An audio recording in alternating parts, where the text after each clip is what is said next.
वेद पाठशाला में आपका हार्दिक स्वागत है।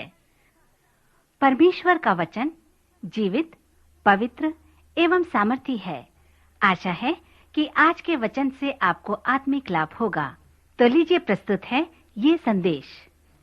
नमस्कार श्रोता, एक बार फिर हम राजाओं की पुस्तक में आते हैं और जैसे आप इन राजाओं की पुस्तक को पढ़ते हैं और सर्वेक्षण करते हैं तो मैं कुछ बातों को बताना चाहता हूं जिस पर आप ध्यान लगाएं। सर्वप्रथम, जैसे आप इब्रानी इतिहास में परमेश्वर के राज्य के विषय में पढ़ते हैं तो यह परमेश्वर का राज्य नहीं है जिसे हम नए नियम में पढ़ते हैं। यह इब्रानी राज्य है और यह वो राज्य है जिसमें लोगों ने ये निर्णय किया कि हमें परमेश्वर का राज्य नहीं चाहिए। उन्होंने ये कहा, परमेश्वर हमारा राजा न हो। उन्होंने यह भी कहा, जैसे दूसरे राज्य में राजा हैं वैसे ही राजा की हमें आवश्यकता है। मित्र, स्मरण करें कि उनका यह निर्णय परमेश्वर के निर्देशात्मक इच्छा से नहीं था, परंतु परमेश्वर ने उन्हें अनेक राजा के लिए अनुमति दे दी थी। सो उनकी दुष्टता के कारण जो समस्याएं परमेश्वर की प्रजा पर आईं, उसका उत्तरदायित्व परमेश्वर नहीं था, क्योंकि उन्होंने अपने तरीके से राजा पाना चाहा। यद्यपि आप उस पुस्तक को पढ़े होंगे जिसका शीर्षक था जर्मनी राज्य का उदय व उसका पतन, तो आपको उसके विषय में मालूम होगा। परंतु हम ऐसे पुस्तक को पढ़ना पसंद नहीं करते। इसमें जो सच्चाई है वो भयंकर है, परंतु सत्य है। वह इतिहास है। जब आप पहला और दूसरा राजा को पढ़ेंगे तो यह उसी प्रकार से है। आप राज्य के उदय व उसके पतन के विषय में पढ़ रहे हैं, जिसे इस्राएली प्रजा चाहते थे। जब सुलेमान ने राज्य में शासन किया तब इब्रानी राज्य की महिमा व प्रताप चरम बिंदु में पहुंच गया। परमेश्वर चाहता था कि वह स्वयं उनका राजा हो और याजक और नबी द्वारा वो लोगों की अगुवाई करे। परंतु इस्राएली प्रजा ने संसार के अन्य राज्यों के जैसा सांसारिक राजा और सांसारिक राज्य को पाना चाहा। सो जो कुछ भी उन्होंने चाहा उन्हें मिल गया, और विशेष करके उन्होंने सुलेमान के शासन काल में प्राप्त किया। परंतु एक बात थी कि वह अधिक दिन तक नहीं चला। जैसे हिटलर का शासन अधिक दिन तक नहीं टिक सका, यह इसलिए अधिक दिन तक नहीं टिक सका क्योंकि यह परमेश्वर के आदेशानुसार नहीं था। इसलिए आप दूसरा राजा के 17वें अध्याय 24 पद में सांसारिक इब्रानी राज्य के उत्तर भाग के पतन के विषय में पढ़ते हैं। पहला राजा में आप राज्य के विभाजन के विषय में पढ़ते हैं और दूसरा राजा में राज्य के उत्तरी व दक्षिणी भाग के पतन के विषय में पढ़ते हैं। फिर दूसरा राजा के 17वें अध्याय के 22 पद में आप उस भयंकर बातों को पढ़ते हैं जहां पर लिखा है, सो इस्राएली पाप करते रहे और उससे अलग न हुए जब तक यहोवा ने इस्राएल को अपने सामने से दूर न कर दिया, जैसे कि उसने अपने सब दास भविष्यवक्ताओं के द्वारा कहा था। इस प्रकार इस्राएल अपने देश से निकालकर अश्शूर को पहुंचाया गया, जहां पर वह आज के दिन तक रहता है। ये वही उत्तरी राज्य हैं जो इस्राएल कहलाया। फिर दूसरा राजा के 25वें अध्याय 21 पद में राज्य के दक्षिणी भाग के पतन के विषय में बताया गया है। वे सब तलवार से मारे गए। यह पद दक्षिणी राज्य के लिए लागू होता है, जो बिन्यामीन और यहूदा दोनों कुलों से है, जो यहूदा कहलाया। जब आप दक्षिणी राज्य के पतन का अध्ययन सावधानी पूर्वक करेंगे तो आप ये जानने पाएंगे कि उनका देश से निकाला जाना सरल नहीं था जैसे लोग सोचते हैं। 20 वर्ष के अंतराल में उन्होंने यरूशलेम से लोगों को बंधुआई में ले लिया और यरूशलेम शहर को जीत लिया। जब यहोयाकीम राजा था तब यरूशलेम पहली बार गिराया गया। तब यहोयाकीम ने शहर को सौंप दिया और बाबुल के राजा की सेवा 3 वर्ष तक की। फिर यहोयाकीम बाबुल की सेना के द्वारा विद्रोह किया गया। फिर बाबुल वासियों ने दूसरी बार शहर को जीत लिया। इस समय यहोयाकीम का पुत्र यहोयाचीन ने शहर को उनके हाथ में सौंप दिया। सो जब दूसरी बार यरूशलेम का पतन हुआ तब अनेक इस्राएली प्रजा की हत्या हुई, और जिनकी हत्या न हुई उन्हें बांधकर बाबुल में पहुंचाया गया। फिर बाबुल वासियों ने सिदकिया को राजा के लिए नियुक्त किया, जिसने 10 वर्ष तक यरूशलेम में राज्य किया। परंतु उसने भी बलवा किया।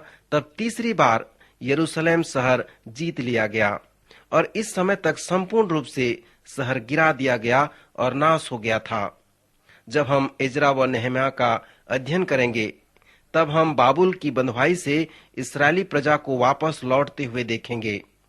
कुस्रू महान, जो फारस का सम्राट था, उसने अनुमति दी और लोगों की सहायता की कि वे मंदिर का पुनर्निर्माण करें।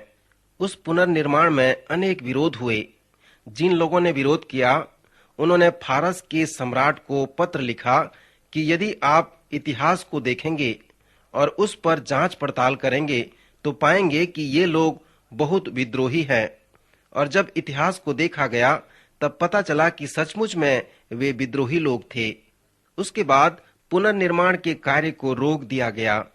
सो मित्र, हम इतिहास में देखते हैं कि इस्राएली लोग हमेशा युद्ध व बलवा करते रहे। हम स्मरण करें, इस्राएल नाम का अर्थ है लड़ाई करने वाला। इस नाम को उन्होंने याकूब से प्राप्त किया था, इसलिए इस नाम का अर्थ यही है। जैसे आप इब्रानी इतिहास की कड़ी में आगे बढ़ते हैं, तो पहली बात जिस पर आपको ध्यान लगाना है वह है इब्रानी राज्य का उदय व उसका पतन। दूसरी बात, जब हम राजाओं के विषय में पढ़ते हैं तो हमें ये स्मरण करना है कि हम पवित्र शास्त्र के राजकीय साहित्य पुस्तकों को पढ़ रहे हैं। इसमें हमें मुख्य 2 बातों को देखना है, उदाहरण और दूसरा चेतावनी। श्रोता, आप इन राजाओं की दोनों पुस्तकों में अधिकतर चेतावनी ही पाएंगे। दक्षिणी राज्य में बहुत कम राजा थे जो अच्छे थे, परंतु उत्तरी राज्य के सभी राजा दुष्ट थे। इसलिए उन राजाओं के जीवन से आपको हमेशा चेतावनी ही मिलेंगे। सभी राजाओं से सुलेमान का स्वभाव बहुत महत्वपूर्ण है। पहला राजा में जो सुलेमान की कहानी है, वो हमारे लिए एक बहुत बड़ी चेतावनी है। सबसे पहले सुलेमान का जो प्रारंभिक जीवन था वो बहुत अच्छा था और वह हमारे लिए एक उदाहरण था, परंतु अंत तक उसने ठीक से नहीं दौड़ा। बाद में उसका जीवन हमारे लिए चेतावनी बन गया।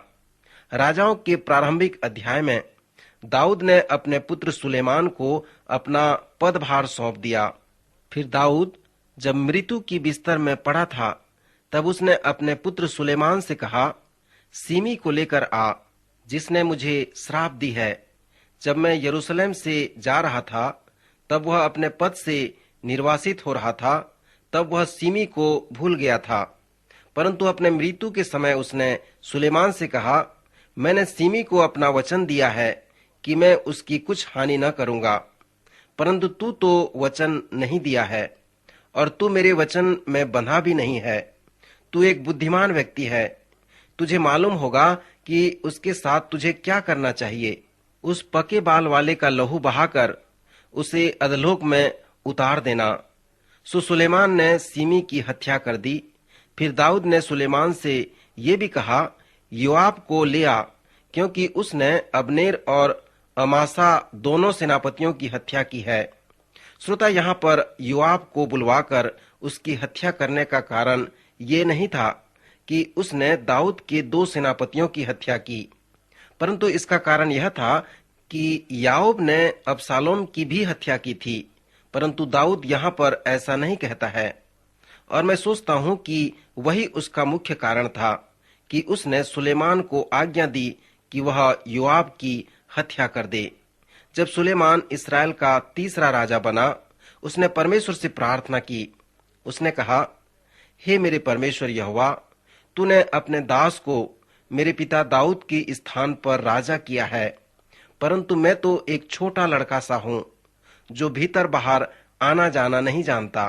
फिर तेरा दास तेरी चुनी हुई प्रजा के बहुत से लोगों के मध्य में है, जिनकी गिनती बहुतायत के मारे नहीं हो सकती है। तू अपने दास को अपनी प्रजा का न्याय करने के लिए समझ दे कि मैं भले और बुरे को परख सकूं, क्योंकि कौन ऐसा है कि तेरी इतनी बड़ी प्रजा का न्याय कर सके। इस बात से प्रभु प्रसन्न हुआ कि सुलेमान ने ऐसा वरदान मांगा है। तब परमेश्वर ने उससे कहा, इसलिए कि तूने यह वरदान मांगा है और न तो दीर्घायु, न धन और न अपने शत्रुओं का नाश मांगा है, परंतु समझने के लिए विवेक का वरदान मांगा है। इसलिए सुन, मैं तेरे वचन के अनुसार करता हूँ। तुझे बुद्धि और विवेक से भरा मन देता हूँ, यहाँ तक कि तेरे समान न तो तुझसे पहले कोई हुआ और न बाद में कोई भी कभी होगा। फिर जो तूने नहीं मांगी, अर्थात धन, महिमा और वैभव तूने नहीं मांगा, वो भी मैं तुझे देता हूँ, कि तेरे जीवन भर कोई राजा तेरे तुल्य न होगा। और यदि तू मेरे मार्गों पर चलेगा, मेरे विधियों और आज्ञाओं को मानता रहेगा, तो मैं तेरी आयु बढ़ाऊंगा। श्रोता मित्र, जब हम भजन 127 और सभोपदेशक को पढ़ेंगे तो इसके विषय में और भी जानने पाएंगे कि परमेश्वर के वचन के अनुसार सुलेमान सबसे अधिक धनाढ्य, सबसे अधिक बुद्धिमान और सब मनुष्यों से अधिक महिमा के योग्य ठहरा। सो परमेश्वर की इतनी आशीष होने के बाद भी वो असफल हो गया। उसके पास 700 रानियां और 300 रखिलियां थीं, और इन स्त्रियों के द्वारा ही सुलेमान परमेश्वर से अलग हो गया। उन्होंने उसका मन बहका दिया। जब सुलेमान बूढ़ा हुआ, तब उसकी स्त्रियों ने उसका मन पराये देवताओं की ओर बहका दिया। उसका मन यहोवा की ओर पूरी रीति से लगा न रहा। इसलिए मैं कहता हूँ कि यद्यपि वह धनाढ्य था, यद्यपि वह बुद्धिमान था, फिर भी संसार के सभी लोगों से कहीं अधिक असफल व्यक्ति था। श्रोता, मैं विश्वास करता हूँ कि सुलेमान ने आत्मिकता में वापस आया। इसके 3 कारण हैं। पहला कारण है कि भजन 127 एक ऐसा भजन है जिसे सुलेमान ने लिखा है। उसने कहा, यदि घर को यहोवा न बनाए, यदि नगर की रक्षा यहोवा न करे, तो उसका परिश्रम व्यर्थ है। सुलेमान एक अच्छा निर्माता था। उसने न केवल मंदिर का निर्माण किया, परंतु शहर व उद्यान का भी निर्माण किया। परंतु उसने भजन 127 में कहा, यदि घर को यहोवा न बनाए, तो उसके बनाने वाले का परिश्रम व्यर्थ है। तीसरा कारण जो मैं विश्वास करता हूँ कि सुलेमान परमेश्वर के पास वापस लौट कर आया। जिस प्रकार दाऊद ने पाप करके पश्चाताप किया, मैं सोचता हूँ कि सुलेमान ने भी अपने पाप से पश्चाताप किया और मन फिराया। सो मित्र, यद्यपि सुलेमान का प्रारंभिक जीवन हमारे लिए एक उदाहरण है, परंतु उसके बाद का जीवन हमारे लिए एक चेतावनी है। इन वचनों के द्वारा आज हम अपना अध्ययन समाप्त करते हैं। प्रभु आपको आशीष दे, आपकी रक्षा करे।